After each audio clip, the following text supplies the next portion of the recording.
Good evening, everybody. Hello, I'm Eugenie from the Lacan Circle, and welcome. This is the beginning of Tim Themi's seminar on perversion. We've got 10 weeks, this time every week, obviously.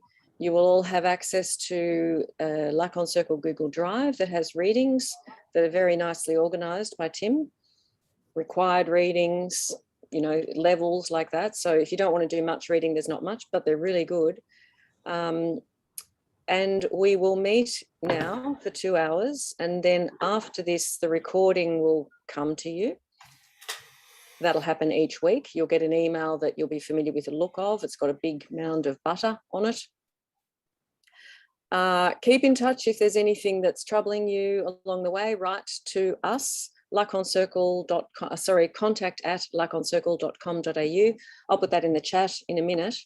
Feel free to use the chat to talk to us all or to register a question if you want to.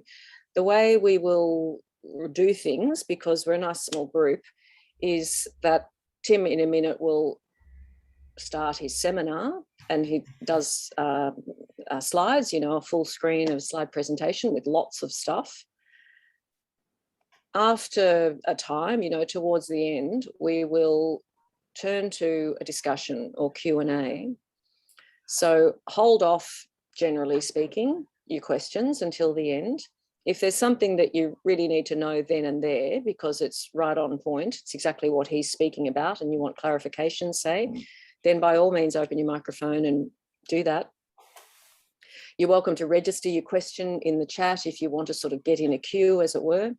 But otherwise, we'll just sort of open the mics and talk towards the end.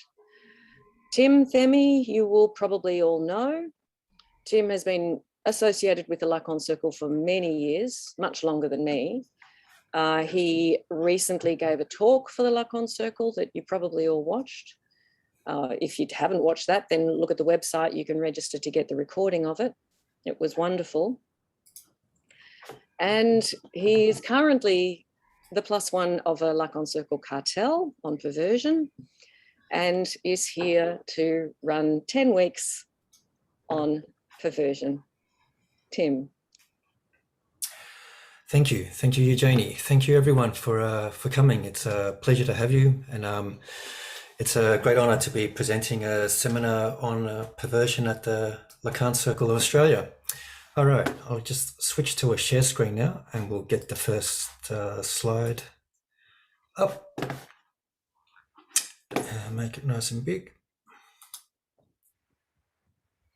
All right, there we are. So, a brief outline.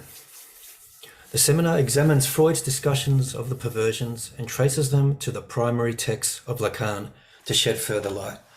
Now, that would be the chronological order to proceed, and sometimes I will proceed that way, but other times not. For example, because there were some choice selections of Lacan quotes from Seminar 4 in the sort of promotional material for this, I think I'm going to start in the inverse for the first one and try and start sort of articulating what those quotes might mean, and then by the end of it, maybe get to some primary texts of Freud, going past some of the secondary literature on the way as well. So we'll be close reading key passages on perversion and fetishism, where fetishism is perhaps the most distinguished subcategory of perversion. So this is one of the things we're going to grapple with in Seminar 1, is when we say perversion, do we mean fetishism or do we mean something different? How are they related? And I will put to you that fetishism is a subcategory of perversion. That's what Freud says. Lacan, he's sort of saying that, but he also thinks within fetishism we get a kind of clue as to what's going on more generally in perversion. So that's going to be one of the things we're going to be thinking about. And we're going to be looking at the most recently translated seminar, The Object Relation, Seminar 4. So I hope you've all had a chance to pick that up by now. Most of the stuff we discussed from it today will be up on the slides, but in future weeks, we may instead elect to read straight from the seminar. Now, towards the end of the whole course, we're going to start considering how perhaps morality itself can be a perversion. right? Usually we think there's the perversions, there's the perverse, then there's the good, and then there's morality. Sometimes that's true, but sometimes not so fast, right? We've got to look at how morality itself takes on some of these perverse traits. And we're going to do that through Lacan's critique of the sovereign good that we get in Seminar 7, and the analysis of transgression we get there, the analysis of tragedy through Antigone, and his discussion of the problem or the mechanism of sublimation, all happening in Seminar 7, the ethics of psychoanalysis. So if you've had a chance to pick that one up as well, that would be also a good one to have ready to hand on your desk. And occasionally I'm going to bring in a bit of Bataille's work on eroticism and Nietzsche's work on aesthetics for a little bit of fleshing out and perhaps further development of some of the material we uncover. Okay, so the primary readings, I mentioned Lacan, Freud, some of the classic ones like Child is Being Beaten, Little Hans case study, the 1927 fetishism paper, and the 3 essays on sexuality with the very important footnotes that came about 10 years and 15 years after he initially wrote it. Secondary readings, you've been given the introduction to the Perversion Now collection, came out with the Palgrave Lacan series. That's an important one to try and get across if you haven't already, because it's basically a chapter summary of every article that's in the book. And because I can't give you the whole book, I gave you the introduction, which has the chapter summary, so you at least get a little bit of a feel of what each of the articles will discuss. And I'll be bringing them in from time to time for us to contemplate. In a sense, that's going to be our empirical material. You know, what are clinicians experiencing today in their clinic? What are they saying from a psychoanalytic perspective?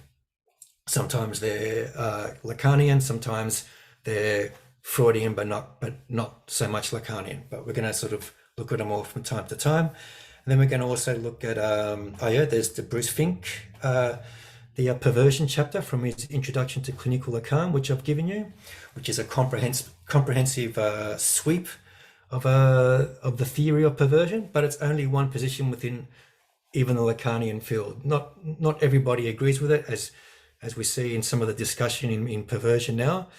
The idea that there is a separate perverse structure, separate from neurosis and separate to psychosis, each linked to a specific different mode of defense.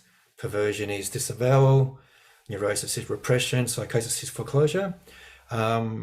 It's an interesting position, so we'll have a look at that one, because it's really it's an attempt to be really definite.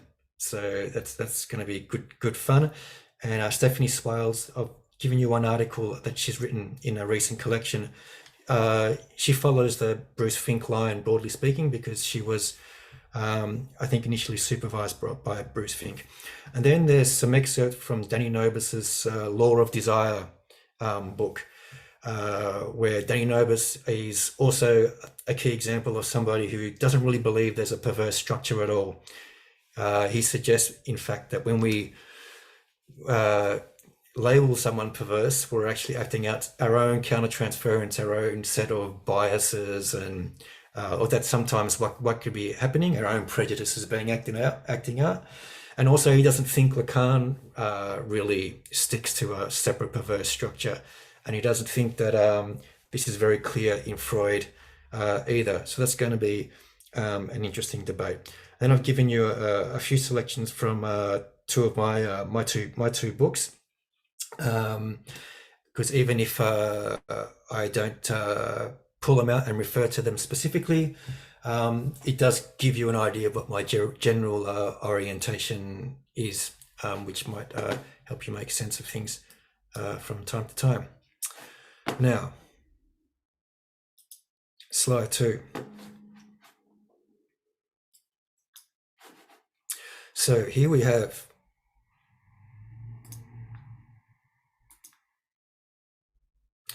the contents page for Seminar 4, or the first half of it, just to give you an idea of what we're going to look at. So we're basically going to be looking at these two subdivisions, second and third specifically, the perverse ways of desire and the fetish object. And you can tell from the titles that Millet has given them what kind of Freudian material we're going to refer to, and that Lacan himself is referring to. The primacy of the phallus in the young homosexual woman, a child is being beaten in the young homosexual woman, and Dora in the young homosexual woman. Then in the fetish object, we've got the function of the veil, identification with the phallus, and the phallus and the unfulfilled mother. And then we might also have a little bit of a look at some of the material from the Little Hans case study, which is a case of phobia rather than a case of fetishism. Well, he doesn't have a fetish per se, he has a phobia, but whether Hans is in the position of being fetishized, and that's what leads to his phobia, would be one of the things that we're going to consider. Now, this course schedule that I've written in the middle here is something that was an estimate that I wrote like maybe, I don't know, 6 to 8 weeks ago. And we're not necessarily going to stick to that in chronological order, but that's just an example of some of the topics we're going to look at. What does it mean to have a beating fantasy, for example? What's the difference between being the phallus and bearing the phallus? Are there also similarities between the two positions? What about the issue of transvestism?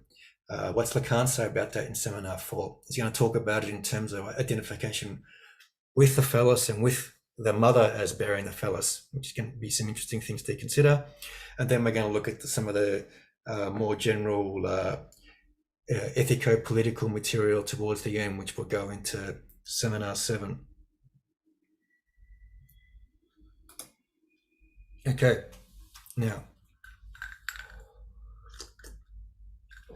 let's start with this quote on the top left here. This is one of the ones that I put out in the promotional material, because it's one that struck me as quite striking. It seemed novel. It didn't seem what I expected Lacan to say, or any psychoanalyst to say, about perversion. He says, Freud roundly affirms that perversion is structured in relation to everything that takes on an order around the absence and presence of the phallus. It is just as structured as neurosis. So I wouldn't have thought a priori that perversion is always about the phallus. That seems like why would that be the case? What did I think? Well, what's he saying? He's also saying it's structured. Perversion is structured. He's saying it's not a pure liberation of the drive relative to neurosis. And we're going to look at a lot of the actual primary articulations as we go through, because one of the ways to distinguish generally between neurosis and perversion is to say the pervert is the positive of the neurotic, or the neurosis is the negative of the perversion. What the neurotic fantasizes about, the pervert's actually doing. So the pervert is in this position of liberation relative to the neurotic. And Lacan is going to suggest that that's not the whole story. But in this quote here, he also seems to be equating all perversions with fetishism, right? Now, the presence or absence of the phallus, that seems like fetishism from what we already, I'm sure, picked up. But all the perversions? What about the pregenital or the partial drives or the partial objects, which might be the usual way also that we think of perversion? So is Lacan equating all the perversions with fetishism rather than pregenital fixation on anal, oral, sadomasochistic partial drives that happen in the pre-Oedipal phase or the pre-phallic phase? And what Lacan's going to try and do there is say that these pregenital fixations that may have been there when we were a child, even if we backflow towards them as adults, we're still going through the phases that came afterwards to get there in a kind of retro projection. So there can be, as we know, like the genital phase is a confluence of the partial drives, which doesn't completely supersede the partial drives for Lacan. It's one of his definitions of there is no sexual relation, but vice versa. The partial drives never supersede the phallic phase that comes after them. So there's always a bit of phallus in the partial drives. There's always a bit of partial drives in the phallus. And so that's what I think he's trying to do there with this sort of nuancing of this issue. And this is what I'm going to sort of try and present to you as a general thesis of how to make sense of this field.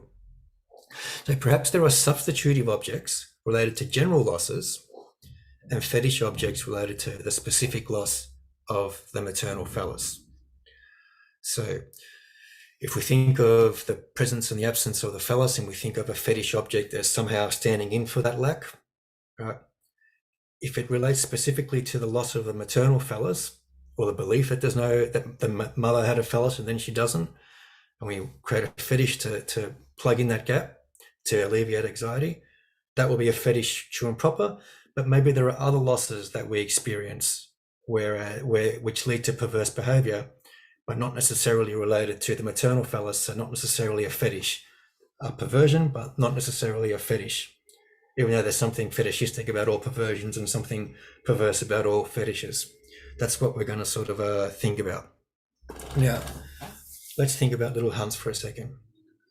We have here a nice little illustration of a kind of modern day little Hans, if you like, where Hans's sexual curiosity, what have we all had? Where do babies come from? What have we all got? Has everyone got a whittler, as he put it? It's also, it roused the spirit of inquiry in general to arrive at and this is Freud, to arrive at a genuine abstract knowledge. A dog and a horse have whittlers, which is, I think, German for wee macher, wee maker. A table and a chair do not have a whittler. So what Freud says is that an essential characteristic for differentiating between animate and inanimate objects has arisen here for Freud. And you also hear, like when Lacan talks about the phallus as the entry into the symbolic, and this is why, because the symbolic is basically the logic of presence or absence. If I say there's a glass on this table, this is true if and only if there's a glass on this table, which means the statement that there's no glass on this table is wrong, right? There's either a presence or an absence. Of course, it's a generalization and leaves out the excluded middle a lot of the times, but generally, it's a sort of founding move of the symbolic register. And this is what Hans is trying to do now, like who's got one, who hasn't? Okay, tables and chairs don't, people and animals do. But then, of course, he observes his sister, and he asks his mother, and he asks his parents, does mother have one too? And it's like, no. So then he has a different sort of distinction to deal with. And unfortunately for maybe our Anglophone ears, Hans gets told, no, your mother does not have a whittler, or his mother says, no, I do not have a whittler. And I think that's because whittler is a masculine noun, because nouns are cased in German, I think. So by saying no, women don't have a whittler, it's in a sense grammatically correct, because it's the word for the masculine genital, because it doesn't really get introduced into difference very well. It's not like, yes, boys and girls have whittlers, but different ones, because it's the masculine word, so it's not, they're not able to do that in such an easy word. Perhaps if anyone has a German background, they could clarify that for us. So we enter into the symbolic register, the logic of presence and absence, especially with the discovery of sexual difference upon observing his mother and his sister. Hans says to his mother, I thought you were so big, you'd have a whittler like a horse. Spelling mistake there, sorry. And upon observing Hannah, his little sister, her whittler is quite small. It will grow bigger when she gets bigger. Yeah, I'm sure it would. Hans is trying to work it out. He's not really introduced to the facts straight away. There's only so much you can give. In fact, you can give little kids too, because there's only so much cognitive ability they have in that given moment. But we're talking about natural spirit of inquiry here, which I think is sort of, even though the kid's being naughty and he's about to get scolded by his mother, they're sort of still kind of smirking in a way, like you naughty little rapscallion. It's a sort of natural thing that the kids go for, trying to work stuff out. But it doesn't always go so well. So Freud is actually going to call the castration complex the bedrock of psychoanalysis later in life. We're talking about his analysis terminable and interminable paper, which Lacan talks about in Seminar 17. It's either in the impotence of truth or the power of the impossibles, when Freud talks about how there are three impossibles. It's governing, educating, and being a psychoanalyst. And the reason he thought that being a psychoanalyst was possible is because he didn't think he could ever get men to give up, to get past castration anxiety fully, and he didn't think he could ever get past women getting past envy for the penis fully. He thought even if you get there, you're always going to want to be tempted to go back to it. But we'll see if we can maybe find positive ways out of these structures ourselves. Tim, you made a slip, and I just need to point it out because it confused me. You said bedrock of castration. It should be rock of castration, because bedrock suggests the underpinning. It's the rock of castration that Freud proposed.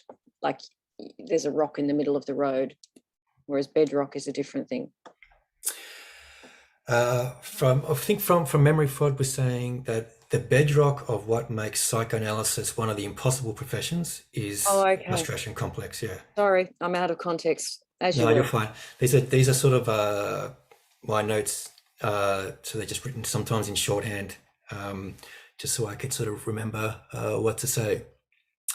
Now, what happens to the little girl if she does grow up and doesn't get over the sort of the penis envy?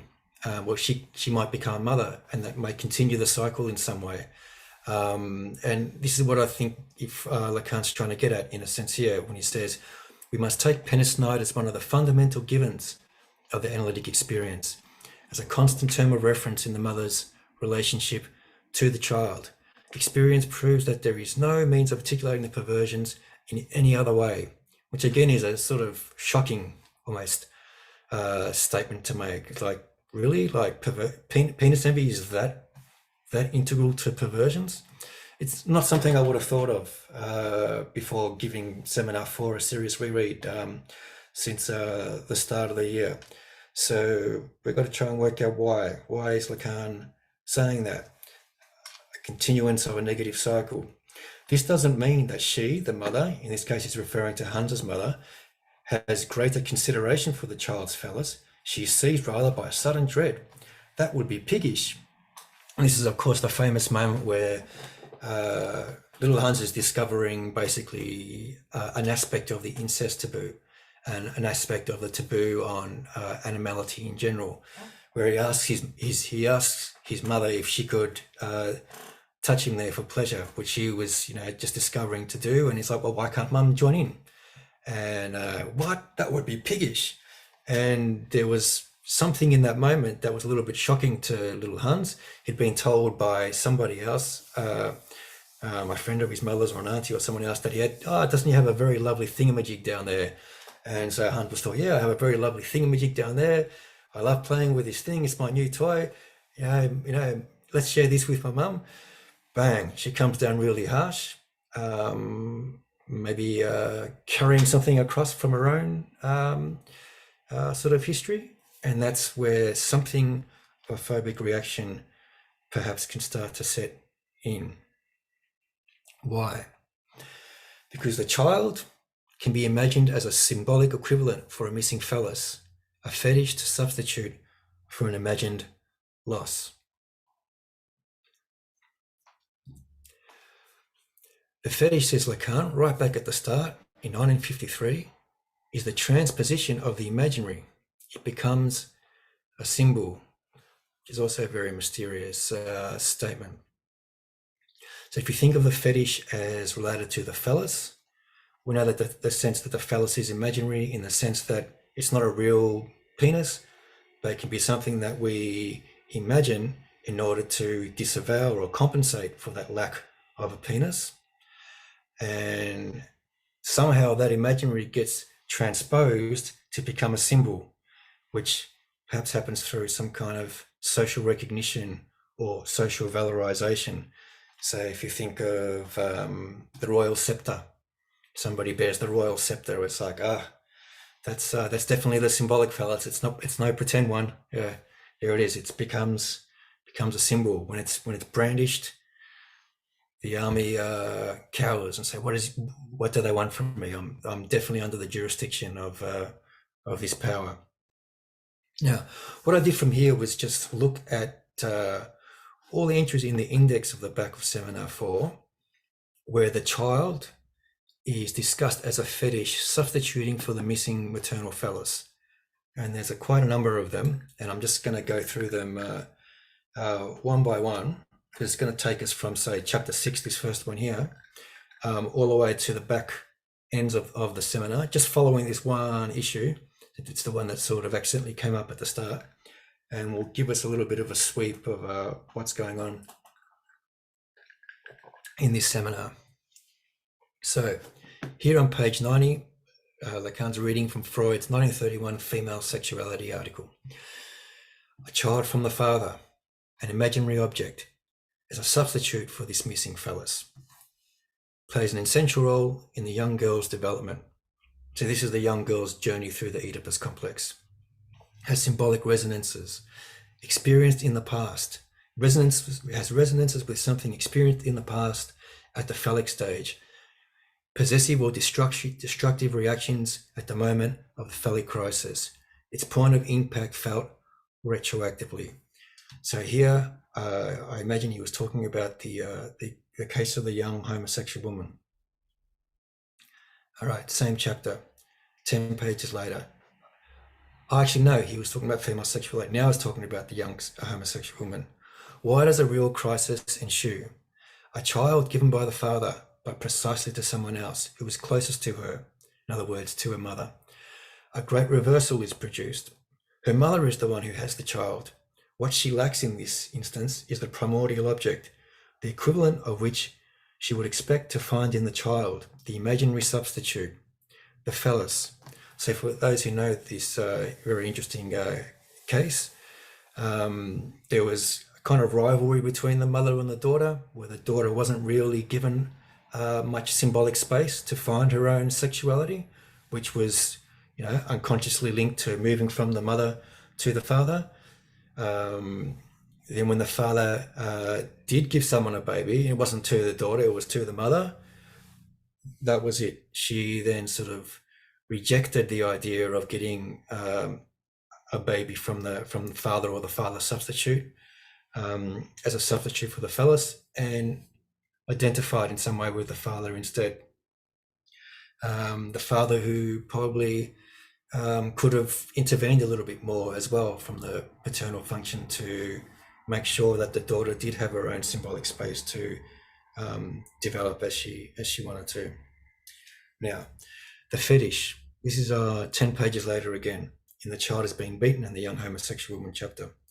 The fetish. It's explicable by what lies beyond, which is never seen. The penis of the phallic mother.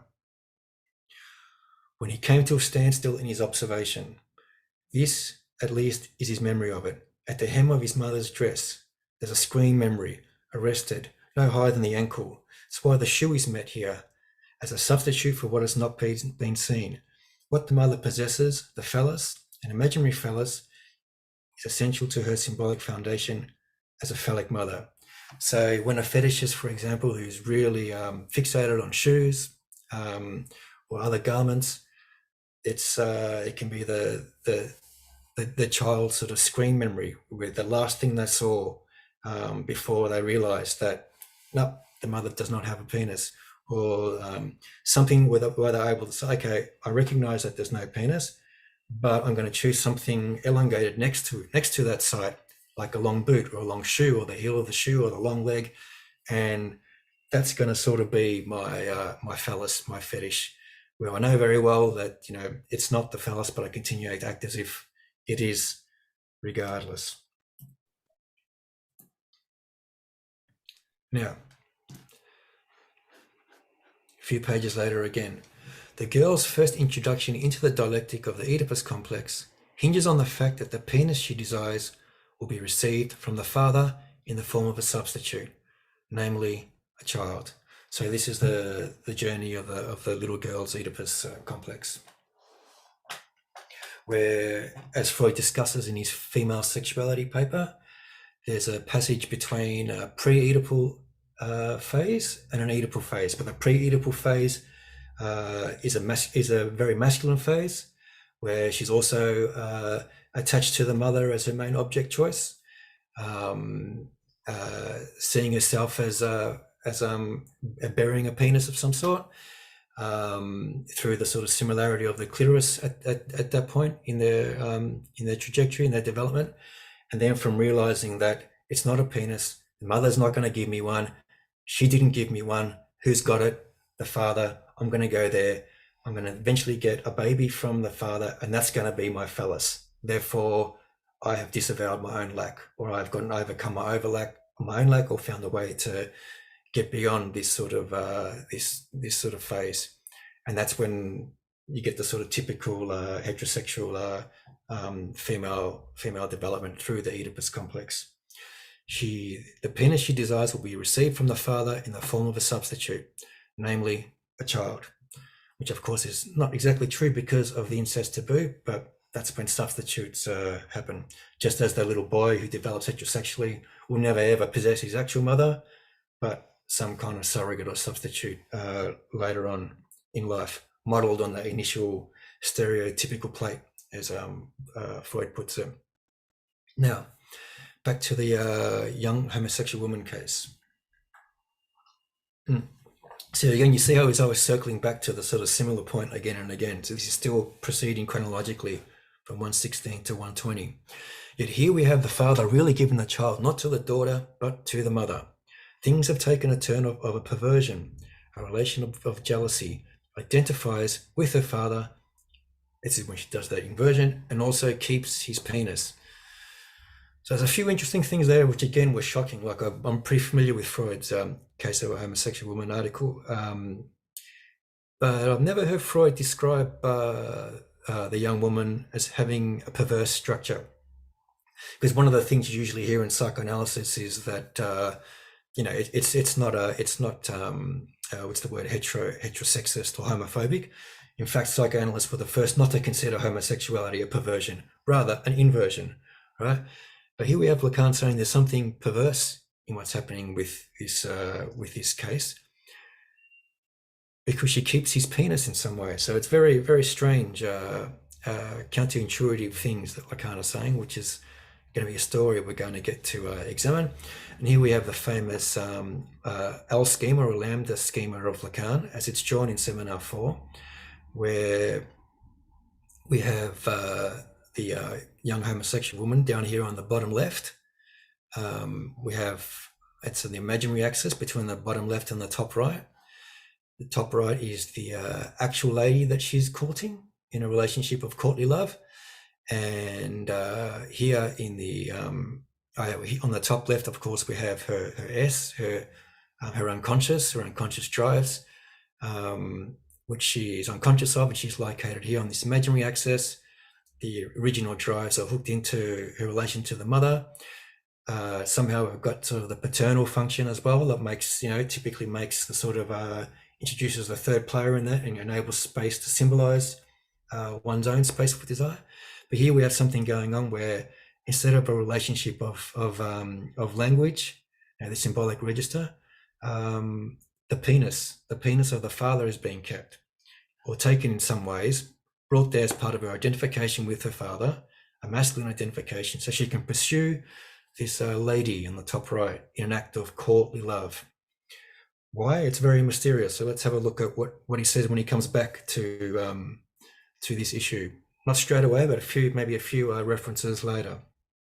Here on 146, he's talking about Levi-Strauss's kinship structures. And from memory, he's talking about Levi-Strauss maybe being, maybe describing something a little androcentric. And this is what Lacan says. They, the woman, give the child a substitute, an equivalent for the phallus in the act of love. In the act of love, the woman receives for real. So she must give something in exchange. So what she receives for real is the penis. And what she must give in exchange is some kind of substitute for that. And that's what the child is, right? That's what he's saying. That is the symbolic phallus. Here we have the fetish, representing the phallus qua absent, the symbolic phallus. The fetish is a symbol. And how does that imaginary become transposed into the symbolic? I thought of the example of when was it 10 or 15 years ago when Kate Middleton had a baby, and it's all about, she was valorized because she had the right dose of painkillers, spruced up, and then got in front of the cameras and held the royal baby. Everyone got to see. Here we have where she's giving something in the exchange. She's produced an heir, and all the royal followers fawn over this and how amazing it is. And we have this sort of it's completely fetishized object, but it's in the symbolic. It's something that's socially recognized within this sort of structure. And then we had, like, fast forward 10 years later, where Meghan Markle actually had a miscarriage and opened up about the vulnerabilities about that, and the shock and the shame that caused, etc., etc. But if you look at sort of the history of kinship structures, you always see this sort of idea about producing an heir, carrying on the name, etc., etc. So the child has become a symbolic phallus in some ways, and what gives the mother in some ways a symbolic function. This is one perspective of kinship structures. Okay, it's not and it's a description of it. It's not a prescription. A description to help us understand some key traits in human kinship behavior, historical, which we still see in certain institutions, archaic institutions, in terms of the monarchical structure today. But note that Bataille also stresses in his response to Levi-Strauss, the father's renouncing of the daughter is what turns herself into a gift. It keeps the merry-go-round of this kinship turning as a celebration of life. So it's not something that's a completely negative thing. It's a gift. It's something that is an absolute delight. The daughter given away in marriage to link two families together, or two tribes together, or in monarchical terms, two nation states sometimes together, can be seen as a gift, as a celebration of life. Now, let's fast forward now to 148, when Lacan's talking about Freud's splitting of the ego, a very late paper, 1938. Now, the notorious splitting of the ego when the fetish is involved. Here, woman's castration is at once affirmed, yet denied. Since the fetish is there, she has not lost the phallus, but by the same stroke, she can be made to lose it. That is, she can be castrated. How? Through this process of verleugnung, disavowal, which is what Fink's going to use to say there's a separate perverse structure connected to disavowal, perverse disavowal, or fetishistic disavowal.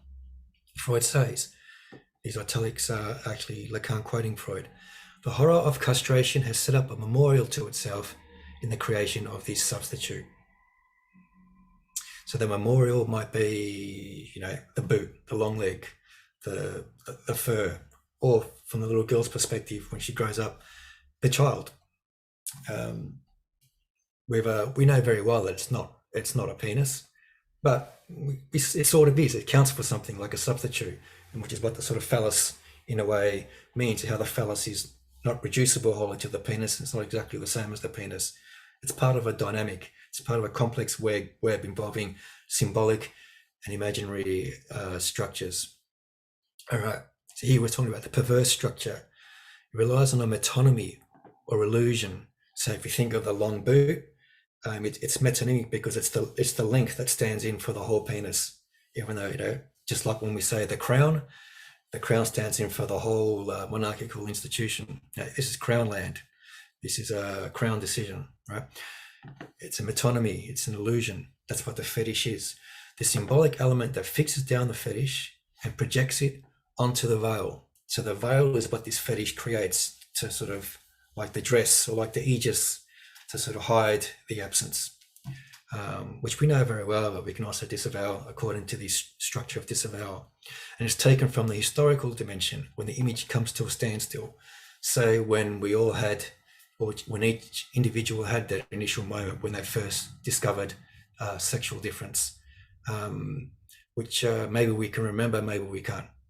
For example, when little Hans met Freud later in life, he was like, yeah, I read your case and I don't remember any of that. I think the only thing he remembered was going to that holiday place and maybe playing with some of the little girls there. And then that's about it. And it's probably the same with us. We've got little fragments of memories, and then we sort of, have to take the clinician's word for it, or, whatever we'll decide as we go through in these 10 weeks. Now, page 159, 160. So this is the stuff about identification with the phallus. So rather than taking an object as a phallic object, an external object, we can take ourselves as the phallic object or as the phallus in some ways, right? Instead of bearing the phallus or looking for the phallus, we become the phallus. We're being the phallus. It's one of the distinctions that Lacan likes to accentuate too. So in the subject's unconscious, and especially the unconscious of the female subject, the child may be held to be an equivalent to the phallus, given to the mother as a sort of substitute. The girl herself can conceive of herself as being posited as equivalent to the phallus. So it's got this thing like Lacan where it's the girl as phallus. For example, I'm thinking in some of the subsequent seminars, there are actual chapters where Miller has titled them The Girl as Phallus. It's either in 5 or 6, seminar 5 or seminar 6. The girl can be posited as being equivalent to the phallus. The girl herself can experience a sexual relationship as being what leads her to bring the male partner his phallus.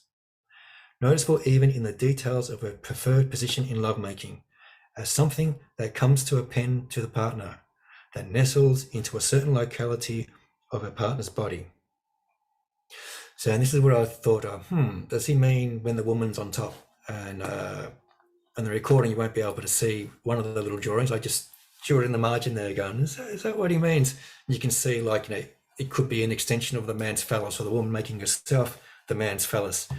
But it could work for other positions too, I guess, depending on how you look at it. I don't know if everyone has the one favorite position these days anyway. Now, the male subject can likewise give himself to the woman as something she lacks and bring her the phallus, imaginarily speaking. So he's bringing her the phallus as in the penis, which is imaginarily speaking because it's not the symbolic phallus. This is a sense where the penis is, not the symbolic phallus or the imaginary phallus either. The penis is like it's the flesh.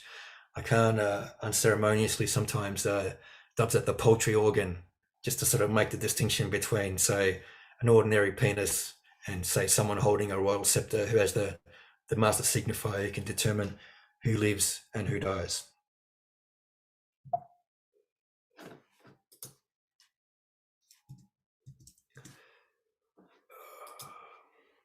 Sorry, a bit of a tech issue there. Okay, now we're fine.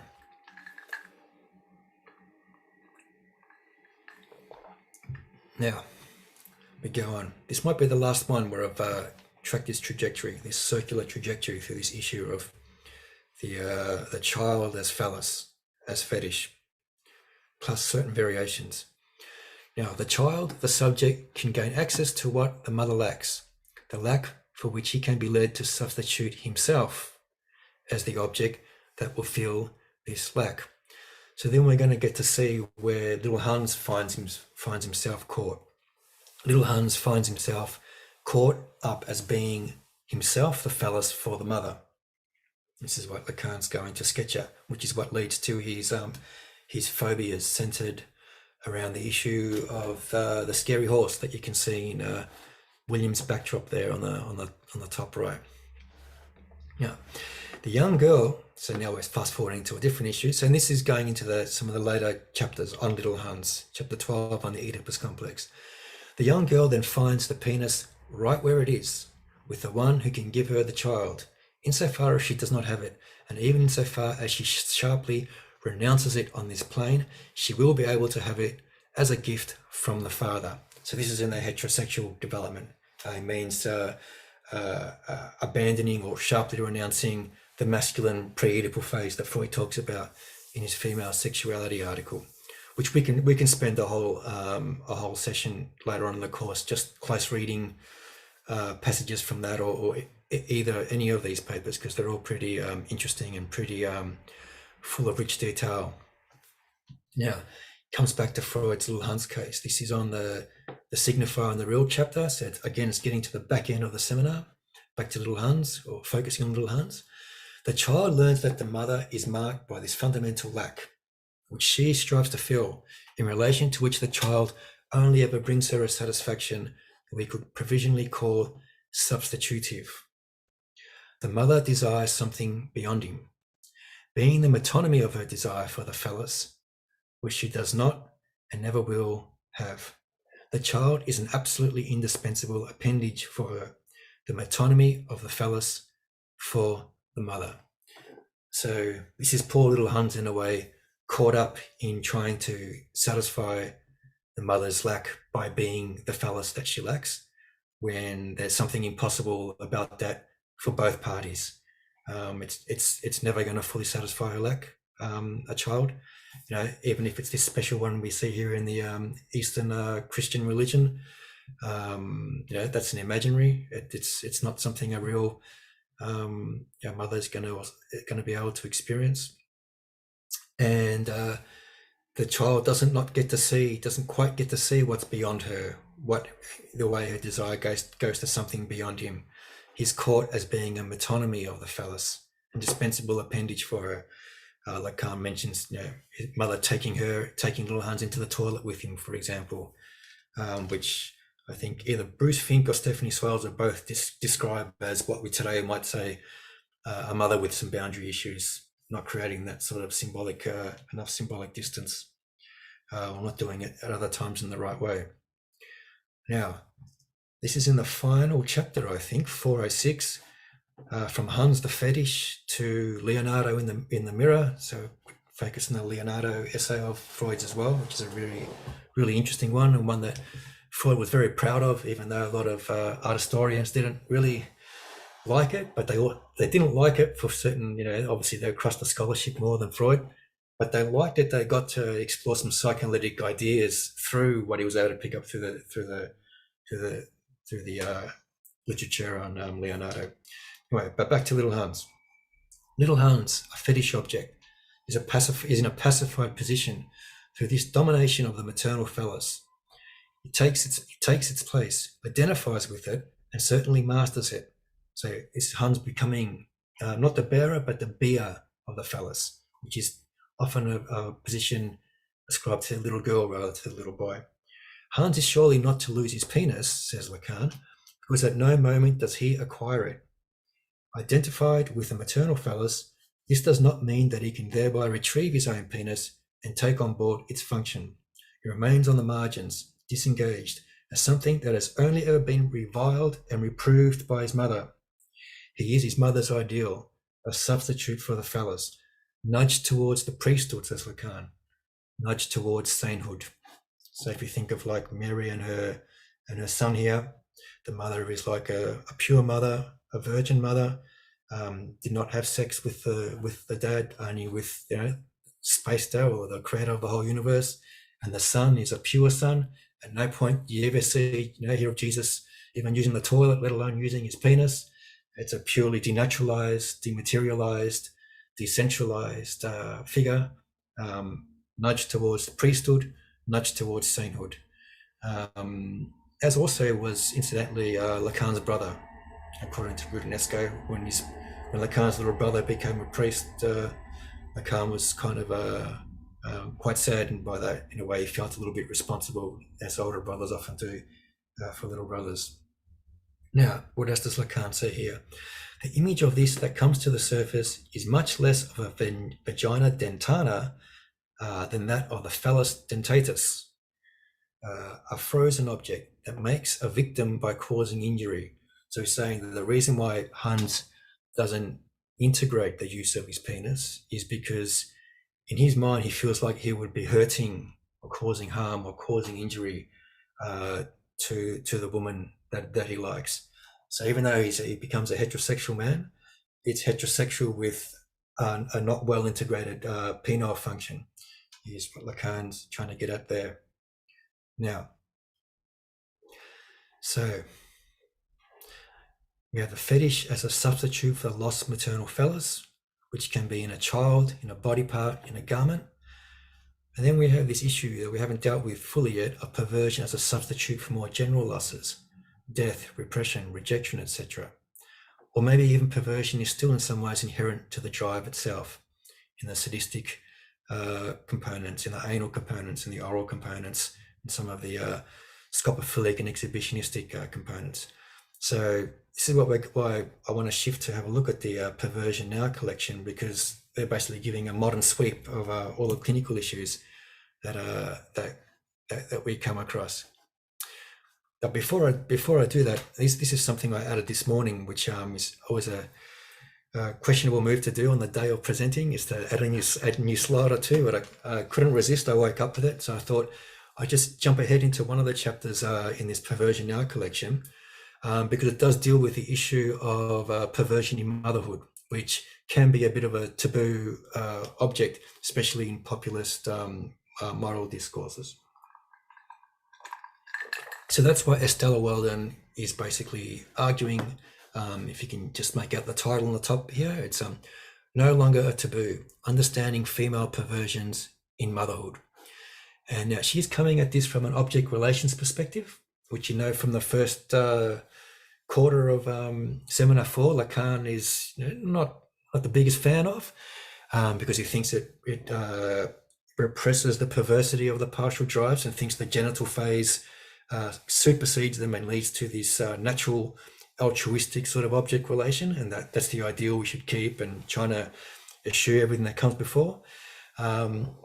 Nevertheless, from this, it's a hard bar to meet in a way, but nevertheless, we can, from somebody with this ideal in mind as a clinician, see some interesting things in the mother-child relation, and also our own relation to mothers. This is what Estella is trying to articulate here. And this is how she opens up her article. After years of clinical experience, I've had to acknowledge that there are feelings and activities among women that could or must be called perverse, even if the mental mechanisms are different from those found in men. And she asks, why is it so difficult to conceptualize the notion of perverse motherhood and other female perverse behavior? Is it because a completely different psychopathology originates from the female body and its inherent attributes? Maybe. Maybe it's also because in public we like to keep the Virgin Mary ideal in mind and think anything else, any reality to feminine experience is to reduce to the opposite. Inasmuch as men had resorted to perversion as a way to deal with the fear of castration, she continues, it might be argued that women were left in a position in which perversion was not available to them. Which is sometimes what we might think in sort of popular discourses. Men are perverts, women are innocent and pure. And this is what she wants to knock on the head with not just this article, but she's written books on this too. But Freud also theorized that the Oedipus complex was resolved in little girls' fantasies about having daddy's baby. The symbolic equivalence of penis baby was created. And that's where a different version of perversion or fetishism can creep in, and that's what Lacan is sort of constantly hitting in this sort of striking way in his Seminar 4. Stella goes on, whereas in men, perverse acts are aimed at external part objects, and these are generalizations, of course, but it is what it is. We'll see what we can get out of them. Whereas in men, perverse acts are aimed at external part objects, in women they are directed against themselves, against their own bodies, or against objects of their own creation, that is, their babies. Motherhood can provide a vehicle for some women to exercise perverse attitudes in retaliation, for example, against their own mother. And there was one case that she spoke of where the mother who was a patient had a terrible backstory in relation with her own mother and also her own father, which is something that got passed on down the line. So it's no accident or no surprise. And we don't know the backstory of little Hunter's mother. Well, I don't know if anyone's done any research, but what we know from Freud and Lacan is that she was, on the surface, a good mother, an attractive, progressive woman, but who knows what's going on in the backstory or in the unconscious. So how can having a child act as a perverse attitude and retaliation? It can include the desire to engulf the other person, which maybe happens to Hans, to dehumanize the object, turning him into a metonymy for the absent phallus, or to intrude into, to invade, to be in complete control of, and to merge with the other. Right. My clinical observation confirms this bias, Estella says. On countless occasions, agencies and establishments have expressed alarm, sometimes verging on panic, when referring male patients to me as sexual abusers. This contrasts strongly with the difficulty my female patients have often having been taken seriously by some agencies. The female sex offender, including one case where she was found guilty of initiating a daughter into an incestuous relationship, the female offender finds other patients minimizing her problems. This reaction proves very anti-therapeutic, and if a therapist is not ready to interpret the massive denial involved, these women will never have a chance to experience psychic change. Now, there were some gender generalizations there, like men do this, women do that. By saying the generalizations, I'm saying we're not trafficking in Hegelian universals, right? We're dealing with not-alls. These generalizations might count for 90% of the cases, 80%, depending on culture, context, subcultural group, etc., etc. But there's also interesting to look at a chapter that comes right next to that on queer theory, written by Alet Palais in the Perversion Now collection, who begins by saying, I was introduced to the field of queer studies through several of my patients who are openly gay and spoke about these theories in relation to their own questions about sexual identity. I therefore became interested in these theories, which address questions to psychoanalysis itself. What has happened, she asked, that the male and female genders are thought of as categories to be eradicated? She is coming from I didn't get a chance to look her up in detail, but I think she does come from a Lacanian perspective from memory. And she asked later on, but can we really do without biological reality when dealing with sexual difference? From the psychoanalytic perspective, we could say that a man can choose to position himself on the side of woman and vice versa, but this position is based on the phallus, with anatomy as its reference. Now, it kind of is for the patients that she's talking about in particular. Like there's one case of a female patient where she was asking, like, why do I have to act like a man in order to be with women that I like? And, what do you mean? Like, well, I'm always the one who has to bear the dildo or the prosthesis or the vibrator. I always have to take the masculine position, or else they start feeling insecure and uncertain about their femininity, which is an interesting sort of modern or postmodern take on some of these phenomena we're dealing with. Then she looks at queer theory in general, and she's sort of, after a while, she starts wondering. She comes across that sort of that Butlerian, Foucault-Butler position is often attributed to, and she mentions a lot of other theorists too that she looks at. The idea that not just gender is a construction, but sex too, and that's the idea that we can do away with biology completely in some way. And when this happens, she says that polymorphous perversion is idealized because it does not inscribe the subject in a specific sex position. Now, this could have led on to I could have gone into much more detail on this, but these are just little teasers, I think, at the moment, and we'll see where the interest is, how much deeper we want to go into each of these sort of issues. Each slide could turn into a lecture, I guess, is what I'm saying. Excuse me, Tim. Yes. Sorry to interrupt. We are just wondering whether you are going to offer a break, whether that's what you do. 5 minutes in the middle, 10 minutes in the middle, or do you prefer to keep going? This is actually the opportune time to take a break, because the next slide is me coming now to start a meta-analysis. So I'm leaving specific issues and going to a general one. So if you wanted to take a break, now would be a really good time. Great. So how about 8 minutes? It's 8:02 in Melbourne. We'll come back at 10 minutes past, or in 8 minutes from now. Great. See you soon. See ya.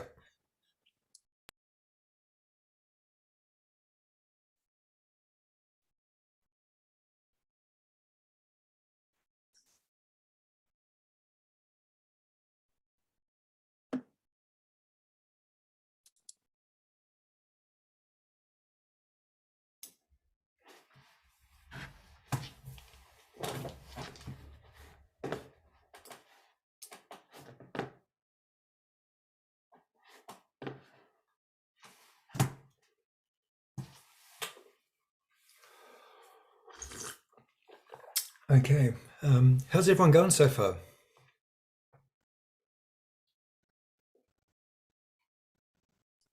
Lots of nodding heads and a few thumbs up. It's very dense. Tim, it's fantastic. Would anyone like to raise any thoughts and questions to sort of prompt us on our way for some more material?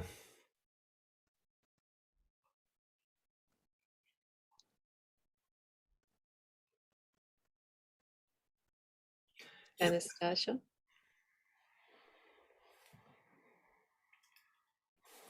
You're on mute, Anastasia. Can you unmute?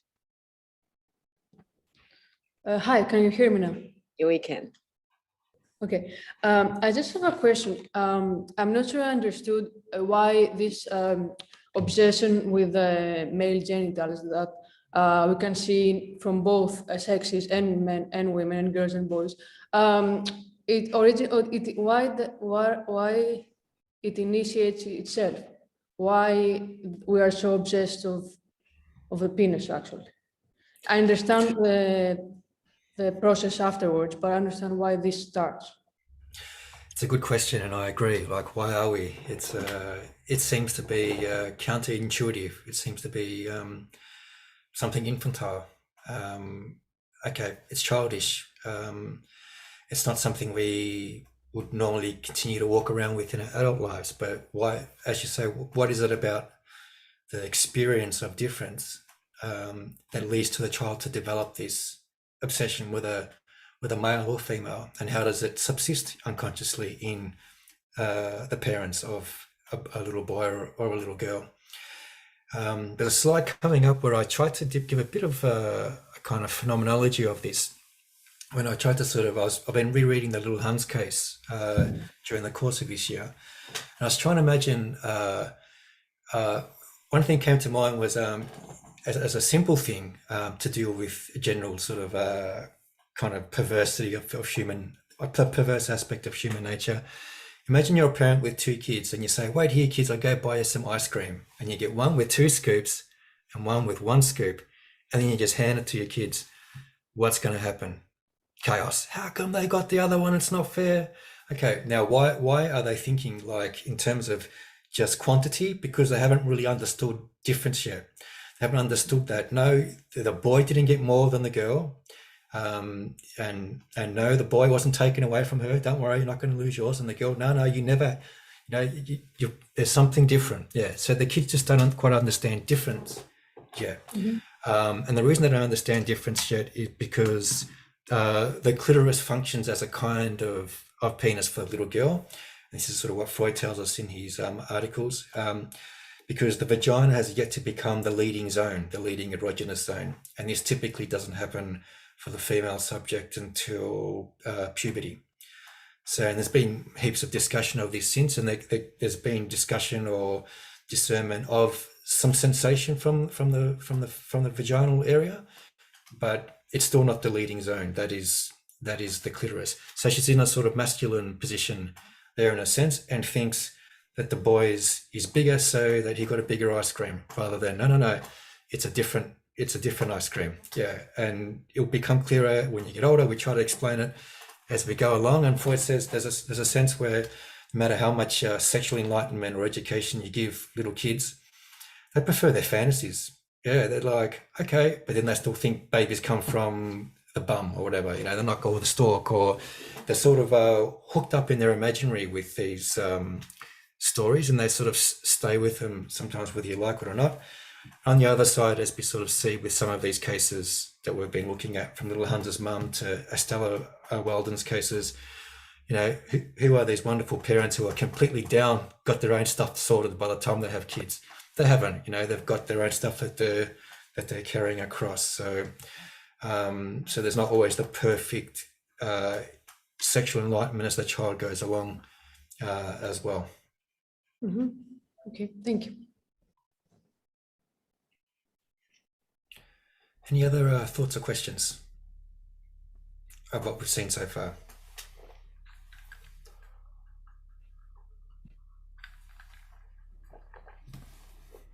Thanks, Tim. It's Bill McNeil here, if I could jump in. Look, it's a great reading of the case of Little Hans in terms of fetishism and the focus on Hans's mother and the imaginary phallus, but I've always understood that little Hans and Freud's focus, and to some extent Lacan's has to be, is on the paternal function, and that this is really a case about the status of Hans's phobia around horses, which is a way of propping up the paternal function. That's not just me, but that's Bruce Fink's reading as well. I've tried to do some of the assigned reading. So I'm just curious, is phobia a perverse structure? Does it fit within that category of perversion with all of that entails about disavowal? Or is it something else? Yeah, good question. Phobia, you're right about, obviously you've read Fink stuff correctly. Hans does not have, he doesn't have a perversion, he has a phobia. But the reason he has a phobia is because he's put in a position of the phallus, or the position of the fetish object for his mother. And so that relationship is too tight. It's too closely, it dominates him. And the horse phobia is there, as Fink interprets it, to create a kind of like a shock, if you like, to create this separation from him and the mother. And that's why he sort of wants the father to step in more. Daddy, come in and make the cut. Daddy, come in and show me what your role is in all this. Daddy, when when Dad says, I shouldn't be able to come into bed with you, why are you ignoring? Why is the father's role more definitive? That would help him create that separation more. And the phobia is there in a way to try and create that sort of that break between him and his mother. And there's also the sense in the Swales article where, and this is taking something from the earlier chapters of Seminar 4, which you would have already looked at, that the phobic object and the fetish object both stand in for the absence of the maternal phallus in some ways, but in different ways, perhaps. Which is why they seem like chalk and cheese. Like somebody with a phobia and someone with a fetish seem like completely opposite. Just imagining imagine somebody at a kink nightclub with a phobia. Imagine how different they would react to everything. Like, oh my God, I'm surrounded by serial killers. There's chains. There's whips. Well, the fetishists will be going like, hey, relax. Why'd you even come here if you hate it that much? So it's massively different. But on the other hand, there's a sort of a similar relation in terms of the initial discovery of difference and the absence of the maternal phallus. So while Hans himself might not be has a phobia rather than a fetish, he himself has become a fetish for the mother's perversion, which is why he has a phobia, if that makes sense. Okay. So is phobia then, is that a form of perversion or is it something else? Yeah, I think it's something else. Okay. Yeah, Right. it's a different manifestation of a certain situation. Cheers. Sandra. Thank you. Yeah, okay, can you all hear me? Yes. Okay, I was thinking, well, I can't understand why people would have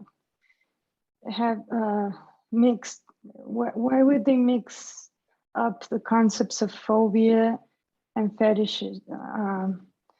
Because for me, it's clearly like there's fear, and the fetishist it's like some sort of fantasy. I don't know if I'm getting that correctly, and I just don't know why there's a problem with the confusion of the concepts.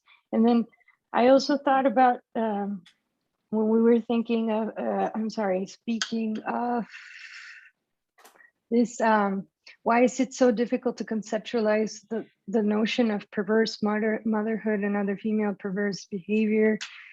It's because it's different psychopathology originates from the female. There's all, and you mentioned, Tim, something about the pure mother, you know, the holy conception and the pure son. This made me think of the love of Plato in Sacher Masoch. I don't know if anyone is familiar with this novel, where there's this there are letters, right? It's a correspondence, and where the protagonist is kind of like saying, I wouldn't want to like touch or like hurt the other person by possessing her, and he writes all this to his mother. I don't know how we could maybe find some kind of a similarity. And just last thing, the obsession for the penis, I don't know, it's I mean, just long back, like how our social structures have been built, like early we it's usually the male figure that goes out and hunts, and then hunts even for a female body that he can just you know, this is something very old. And how much does it relate to maybe hormones and something biological, like the hormones that the female body produces and the hormones that the male body produces, and yeah, I have a little bit more, but I'll cut it there. That's it. Yeah, there's a few interesting things there. Starting towards the end, I think that the female role in courtship, in heterosexual courtship, is usually a bit more indirect or a bit more subtle, where it's kind of the male is the one who goes out and pursues, but his eye is caught in the first place by the use of the lure and the sort of in the endowments of the female subject, the sort of the weaving of the veil, the earrings, the way it catches the light, or the dress, the shape of the body. So it's sort of, we can confuse ourselves and think, it's all this perverse activity is coming from the male, or the male's the one with perverse sexuality. The woman's just sitting there minding her own business, and next thing you know, she's gone and claimed. And gone and been claimed or conquered in some way. But one of I think in terms of social structures as well, like we see a massive shift metaphysically between, say, for example, the original polytheism at the beginning of the West, where there were a multiplicity of feminine deifications, and some of them very erotic and very sexual, Aphrodite in particular. So there was a place for feminine sexual desire, and whereas when we shift to Platonism, all the gods get purified into sort of pure figures, and then the further away you get, in Diotima's Ladder and Seminar 8, the further away you get from the real, from nature and the body, the more closer you are to soul. That's a masculine thing, where the feminine's linked down the bottom next to nature or material, which is seen as further or drifted from there, which of course is not something anyone wants to be left with. So along comes Christianity, and then you've got the Virgin Mary, so that becomes the sort of dominant ideal, feminine ideal, and then you get that sort of Madonna whore complex. So everyone wants to be the Madonna so they don't be lumped as the whore, and which is a very kind of a destructive imaginary, I think, and one that could admit of renuancing according to the initial metaphors of at the beginning of polytheism. I think I got everything. There might have been something at the start, but we could maybe. Oh yeah, that's right. How on earth are phobias and fetishes are related, which is similar to what I think William was asking. It's a good question. So I'm glad I've made this space, because now I know at the start of next week I can open up with a reading of Stephanie Swales on phobia and fetish objects and have a look at them, because the fetishism means pleasure and fun, right? just fantasy, as you were saying, the fetish object. The phobic object means fear and like, fear of pain and loss and suffering. They seem like chalk and cheese, except unless the phobia is a negative fantasy, that somebody could come and make the split between the child and the mother, say Hans, so that he could not be a fetish object for his mother's perversion anymore, but be somebody who can integrate his own phallic function in more of a masculine way. The cases you mentioned of male masochism are interesting too, because one of the articles in Perversion now talks about Rousseau's Confessions, where Rousseau, he wanted to be beaten by a woman, someone in the mother substitute position, in order to achieve erection. So yeah, you do get those formations forming too. Whether that was Hans, I don't know. Yeah, we'll investigate further as time goes on. Because it's early days. Yes. Penelope. Oh, yeah, thanks. I was just looking at some notes because I attended a lecture last year on the Little Hans case that was given by Darian Leader, and I took some notes and I was just looking at them again to trying to make sense of them, because you said something about the mother, if anyone knew anything about the mother, and I remember that he'd said something about that. So what I've looked at now is that what he said was that that Freud had purposefully whitewashed the family history because he was a family friend, and actually it was much darker than it has been said. And he said in the Fleece letters, apparently you can see that Hans's mum was in analysis with Freud prior to the analysis of Little Hans, and overlapping with that. And he said that it wasn't a harmless walk in the park, but actually quite dark. And that the mum's dad had committed suicide, or no, had taken his life, sorry. And that the sister tried to take her life. And there were a whole lot of suicides in the family, apparently. And that it wasn't a case of a happy reconciled phobia, but a very disturbed and abnormal background. And that there was an absurdly idealized view of the mother, that Hans's father and mother didn't have a good relationship at all. And apparently the little sister was abused. And the mother had said that Freud had ruined her life and went off with Adler afterwards. And yes, and that Freud encouraged them to have children, and actually they didn't want to have children. Yeah, and that the father had gone off to Freud on a number of occasions asking for advice. So that's what Darian Leader says anyway. Darian Leader. I was going to say, here's the thoughts on that, because this is, very interesting and very tragic. And Darian Leader is a very prominent Lacanian analyst himself, isn't he?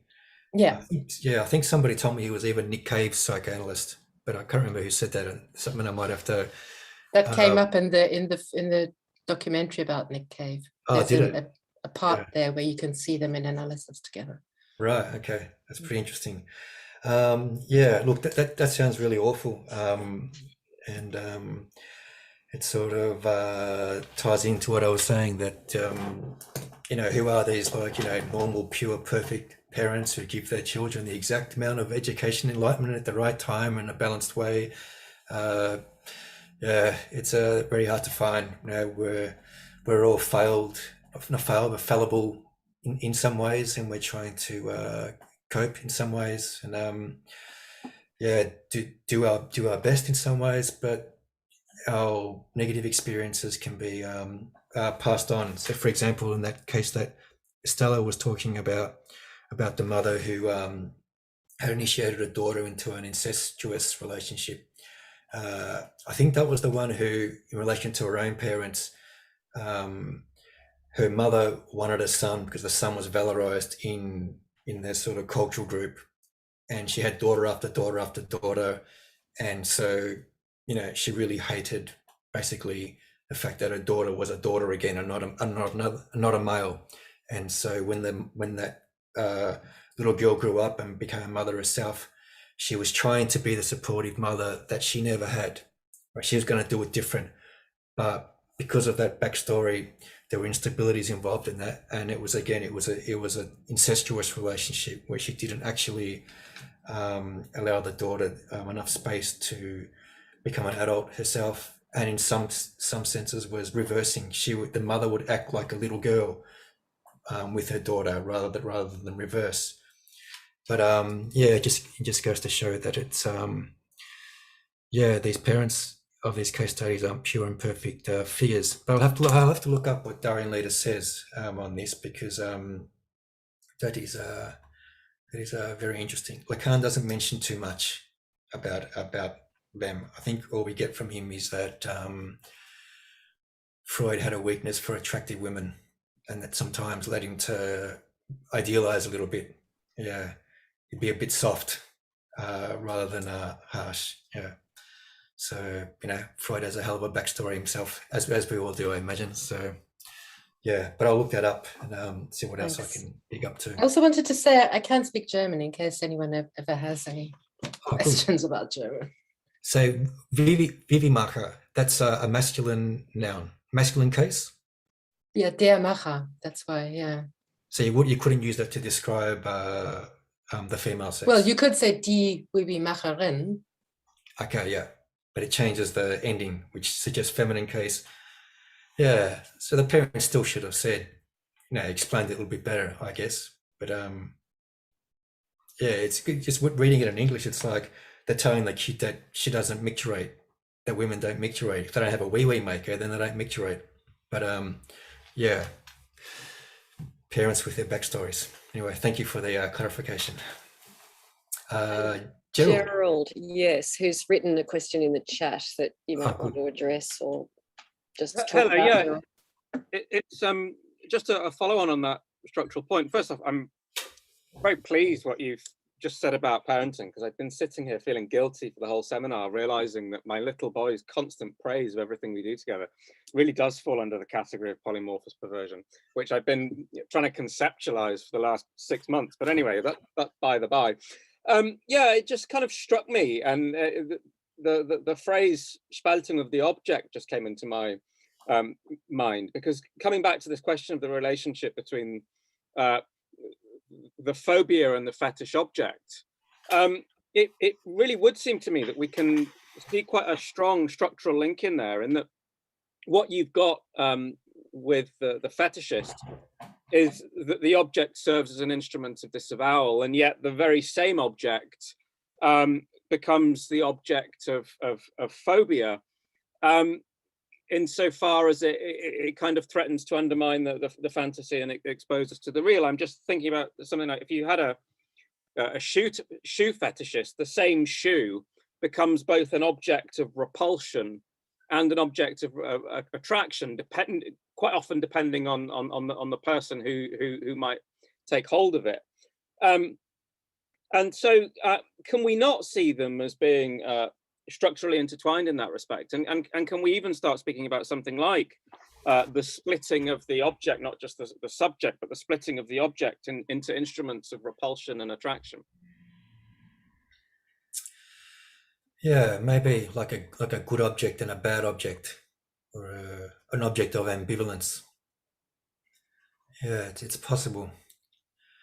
In the case of Little Hans, what I think we need to sort of keep in mind is that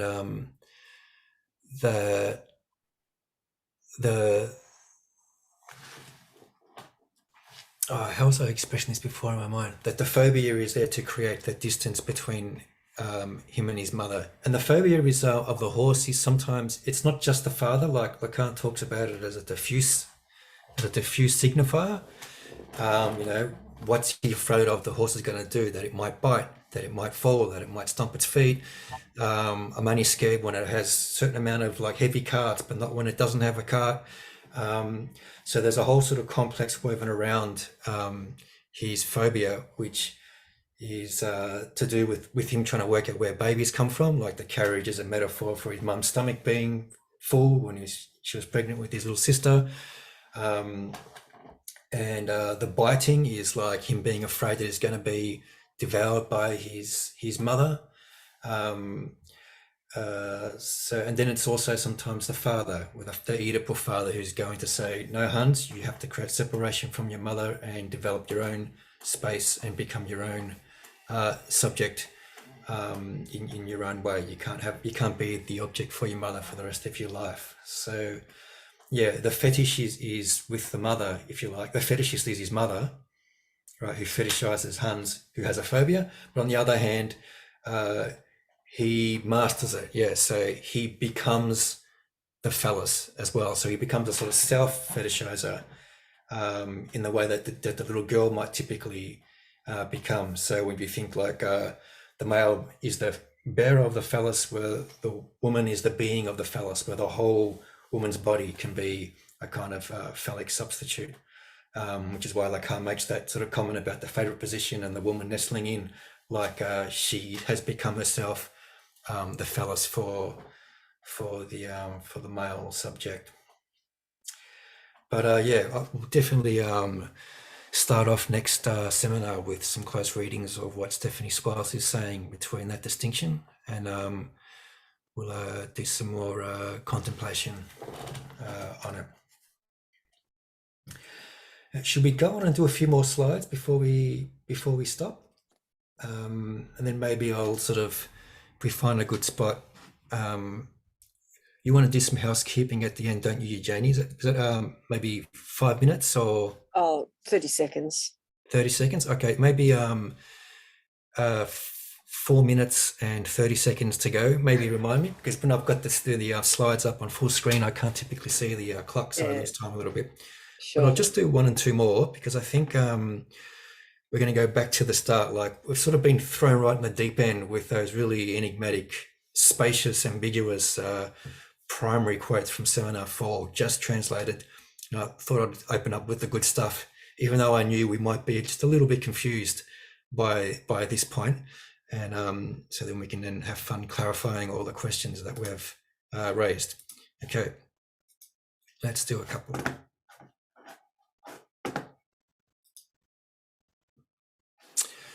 We're up to this one.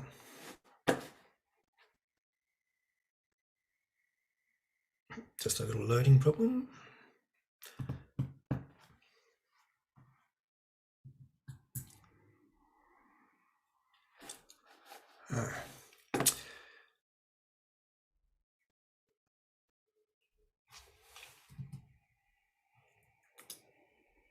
Sorry about that. Let me try that one more time.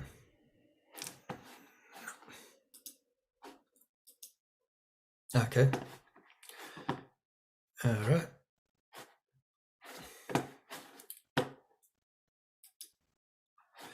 Is that the share screen's been stopped, hasn't it? All right, let me just restart that share screen back up and see if I have some better luck.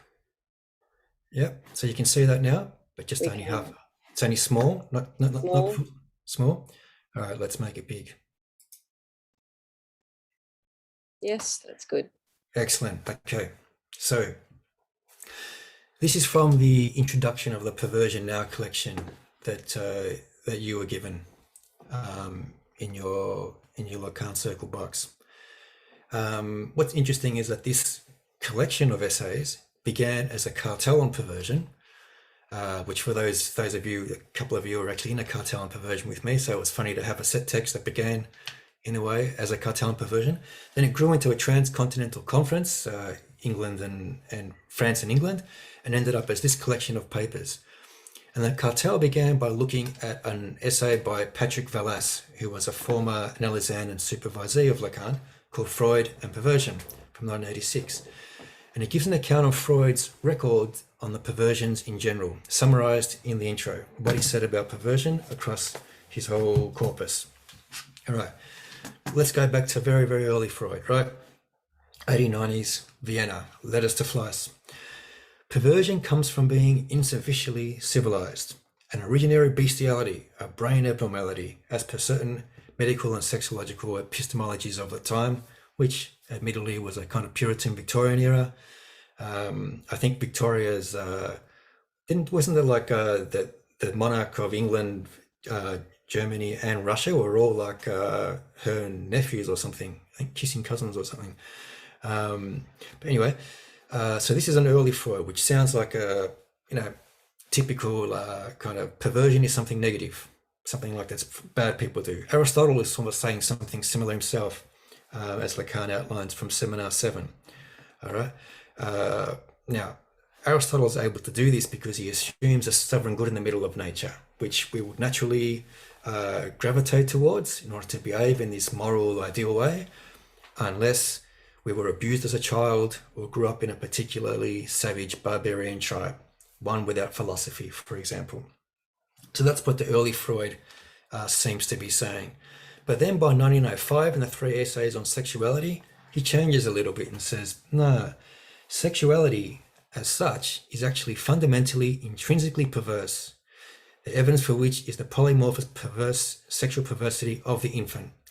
So this is Patrick Vellas tracing a shift in Freud's thinking in the space of a decade, which you could say this shift in a way constitutes the one of the beginnings or cornerstones of psychoanalysis.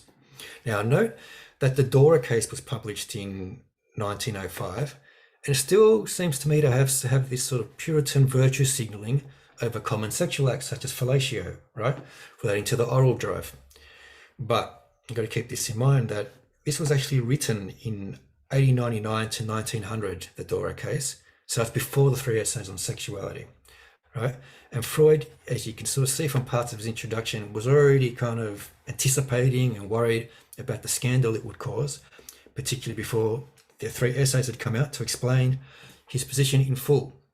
Now, here is where I grab a couple of, let me just hide these control panels so I can see what my quote is.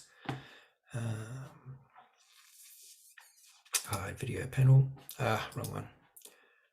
Hide floating meeting controls, there it is. Okay, some concern.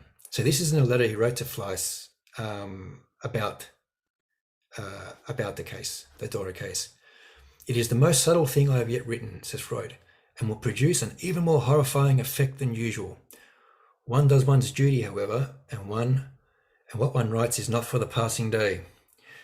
Little did Freud know that this case still seems to create controversy and vitriol in terms of his work, and he was quite used to it at the time. He talks about not just the way the medical establishment would react negatively to his work, but also growing up as a man of Jewish background in an anti-Semitic world. For example, seeing his father sort of spat on, called something anti-Semitic, and told to get off the pavement, and sort of Freud kind of experiencing episodes like this. He said it readied him for the resistances psychoanalysis faced. He said, I'm used to it. I'm used to being on the outer. I'm used to the margins. If I think this is correct, if the evidence is there, then I'm going to do my job as a scientist. He says that in his Resistances to Psychoanalysis paper. Now, here's some sarcasm coming up as well. He says, this is in the actual case, I believe. Yeah. The less repellent of the so-called sexual perversions are very widely diffused among the whole population, as everyone knows except medical writers on this subject. Or, I should rather say, they know it too, only they take care to forget about it at the moment when they take up their pens to write about it. So a nice bit of sarcasm there by Freud, and it's a nice example of the idea that the real is what fails to be integrated in the symbolic register. It's something we know, but when it comes time to write, no, it doesn't quite make it in there. And even Lacan talks about the difference between perverse subjects who are able to play with their fantasies, are able to act them out, and with their kinky partners or whatever. When it comes to talking about them, much different. Lacan saying putting it into the symbolic is a different thing altogether. Now, what else does Freud say in this case? It is not to be wondered that this hysterical girl of nearly 19 developed an unconscious fantasy of this sort, this oral fellatio sort. Expressed by an irritation in her throat, which would coincide with the practices of perverts. And then he's like, he says this straight after, This excessively repulsive and perverted fantasy of sucking at a penis has the most innocent origin. So is he just sort of like using the common language at the time, where the idea that a girl would want to, have an oral drive is, excessively repulsive and perverted, whereas he's also saying, geez, isn't that pretty widespread as well? But is moving into his three essay stuff. It has an innocent origin. That's when he talks about the origin of the oral drive in the mother's breast, the sucking of the nipple, and then the substitutes like sucking of the thumb, sucking of pacifier. For those of you who've had kids, it doesn't take them much long to start sticking everything in their mouth. Like, let's see what this toy tastes like. See what that toy. No, it's like, hey, it's dirty. Put it down. But they just want to suck everything for a while. And there's one spot where she's talking about where Freud's talking about Dora sucking on her thumb while tugging at her brother's earlobe. This is one of the sort of memories that Dora gives to Freud. And of course, then that's what also transfers over to the paternal phallus for the little girl if she takes on the heterosexual development. And we can see the importance of the oral drive today in the kind of sexual kind of over-determination we give to various oral habits, not just kissing and cunnilingus, but things like cigarettes, drinking, drugs, junk food, foodies. I just love food. I just love McDonald's. I love kebabs. I love hot dogs. I can't put the cigarette down. I can't put the bottle down. It's like the oral drive is sort of, it's there and it's taking on its substitute through these almost fetishistic objects, if you like. Don't mind me though, I get a dry throat when I talk a lot, so I'm always drinking water, so my apologies. Now, what else does Freud say in his three essays? The use of the mouth as a sexual organ is regarded as a perversion, right? In his time, typically. If the lips or tongue are brought into contact with the genitals of another, shakara. But then he notes that, then why is kissing okay? And he notes, why is kissing okay, but sharing a toothbrush considered like, disgusting? Like, would the mouth that's had would a toothbrush that's been in a mouth be any like cleaner or more dirty than your tongue that's just been in that mouth, for example? So he's noting the inconsistencies in his early days, right? Early Freud, dealing with a lot of external resistances. And he goes on, those who condemn the practices, which have no doubt been common among mankind from primeval times as being perversions, are giving way to a feeling of disgust, which is often purely conventional. The genitals of the opposite sex can themselves be an object of disgust, which is something that's characteristic of all hysterics, especially of hysterical women, unfortunately. The sexual instinct in its strength, however, enjoys overriding this disgust. Apparently there was a statue in ancient times of Hera with her mouth around Zeus's phallus, but it wasn't one that you could sort of find on every street corner. Now, compare these disgust reactions that we find in this era that Freud's talking about and in some of his patients, which would still be there, in a certain extent today. Compare these disgust reactions to Nietzsche's assertion of classical ideals, what he calls also the joyous, benevolent Goethean attitude towards sensuality, which Christianity and Platonism, according to Nietzsche's philosophy, subsequently lost in the alienation of humanity in an anti-natural moral purpose, which he says renders almost the whole labor of the ancient world in vain. So remember, in classical Athens in the 5th century BC, Lacan talks about it in Seminar 8 as this like spectacularly intellectual climax, this fertile moment where philosophy and the sciences and the arts are all being invented. And it's no accident, we'd say, from a Nietzschean perspective, that sexuality was also venerated, and that the genitals themselves were also objects of worship that you could worship in and venerate within in the religious of the time. And I think we can tie this into Freud's wonderful essay on it's called Modern Nerve. Is it Sexuality and Modern Nerve Civilization and what's it called? Civilized sexual morality, but civilized in quotes, as in like how civilized is it really? And modern nervous illness, where he's saying our so-called civilized sexual morality is actually so sex negative that it inhibits not just our sexual joy, but also our intellectual development, because sexuality lays down the pattern. If you're taught to be afraid and negative and hate sexuality, It's probably going to extend how you look at the rest of life. There's going to be something inhibiting that could stay with you. Right.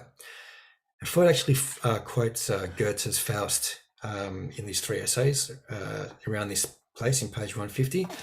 Goethe says, "Get me a kerchief from her breast, a garter that her knee has pressed." And he uses this as an example of the overvaluation of the sexual object that extends to everything that is associated with it.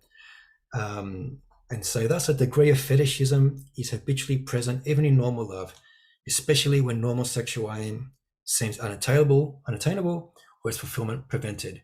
So, for example, there may be a culture in those times or in some cultures today where premarital sex is forbidden.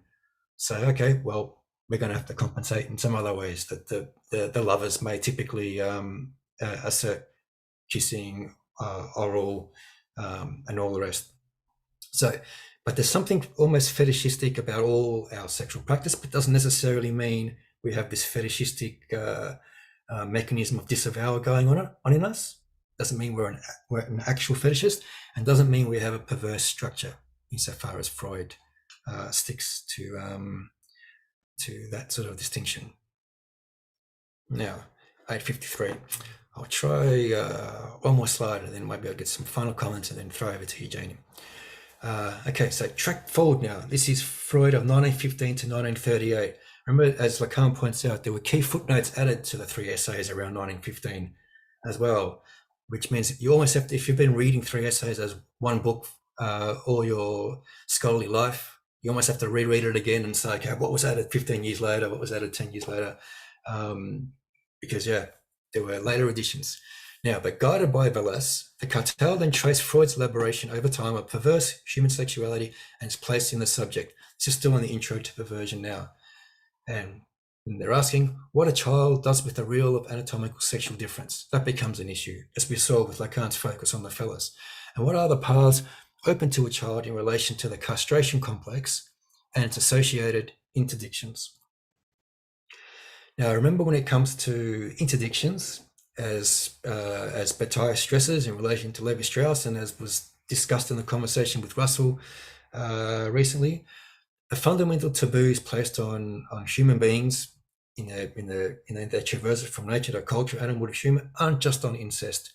And Lacan sometimes says he metaphorizes with incest the relation truth keeps with the real, but that's not the whole of the taboos. There are taboos on animality in general, taboos on looking, showing, touching, saying, nudity, dejecta, masturbation, general sexual conduct, sex and death, so including the taboos on aggression, murder, corpses, violence, and all this together is a part of a nucleus that leads to the transition from nature to culture, or for a little boy or a little girl, which in a sense is like a little animal with its polymorphous perversity, learning the taboos which enable it to become a human being.